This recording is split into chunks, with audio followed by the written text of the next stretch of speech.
Oi, gente, tudo bem? Hoje eu vou adiantar para vocês aqui a aula que a gente vai falar nessa semana, as aulas dessa semana, que falarão sobre os totalitarismos, né?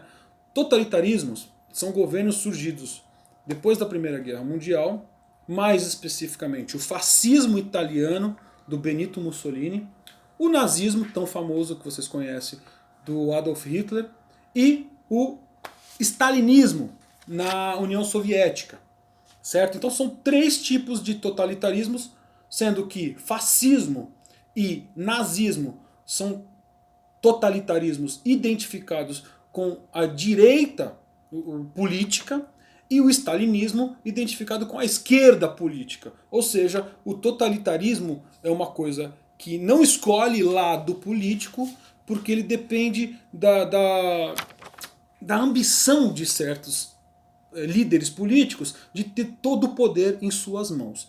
E quem inventa isso pela primeira vez na história do século XX vai ser um cara chamado Benito Mussolini na Itália em 1919. Algumas características dos regimes totalitários. Eles são antidemocráticos, eles são centrados num partido único, ou seja, não existem vários partidos, é apenas um partido. A nação vai ser submetida a um controle total do Estado. Logo, eles são antiliberais, que era o regime em voga no capitalismo naquele momento, como é em voga hoje, só que hoje se chama neoliberalismo. Bom, então vai ter um controle total do Estado, da cultura, na economia, na educação, na política, ou seja, em todos os lugares sociais. Outra característica do totalismo: um líder que seja transformado em um mito, quase que religioso, né? A propaganda vai ser uma grande arma desses totalitarismos, sobretudo pelo Hitler e pelo Mussolini. Eles vão se utilizar muito do rádio e do cinema para divulgar a sua doutrina, e a militarização e a violência utilizada o tempo todo.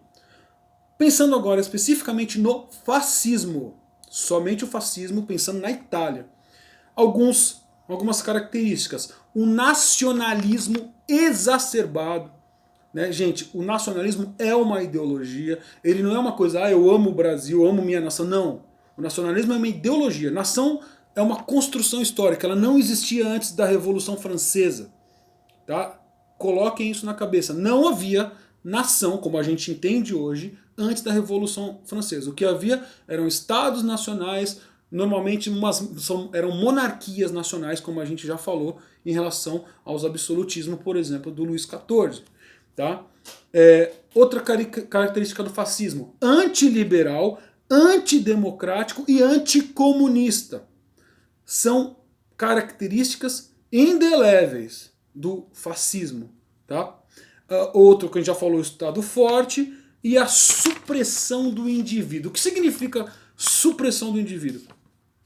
É a inexistência da vontade individual, do meu querer. Ou seja, a pessoa só vai existir se estiver associado a algo relativo ao Estado.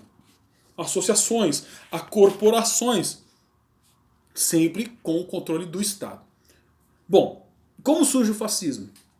A Itália, ela começa a Primeira Guerra Mundial ao lado da Alemanha, né, dos aliados, da aliança, né, da Grande Aliança. E no final, quando a Rússia já está saindo e os Estados Unidos já estão entrando na Primeira Guerra, a Itália já está ao lado da Entente, ou seja, da Inglaterra e da França. E eles ganham. Só que a Itália ela é destruída pela Primeira Guerra e o que acontece? Ela vai ter uma promessa de ganhar territórios. Lembrem-se que uma das grandes razões da Primeira Guerra vai ser o imperialismo e o neocolonialismo. Então a Itália quer território. Não esqueçam também que a Itália teve uma derrota na África, por exemplo, tentando conquistar os territórios etíopes, né? Lá próximo da Etiópia. Bom, e aí, nessa Itália destruída pela guerra, mal economicamente, desemprego, fome, todo mundo se dando mal, vai ter muita revolta popular. Essas revoltas populares elas vão se originar dos operários, das pessoas desempregadas, das pessoas que não têm para onde correr. Logo, haverá muito tipo de quebra-quebra promovida por operários e greves de trabalhadores e camponeses. Então o que vai acontecer?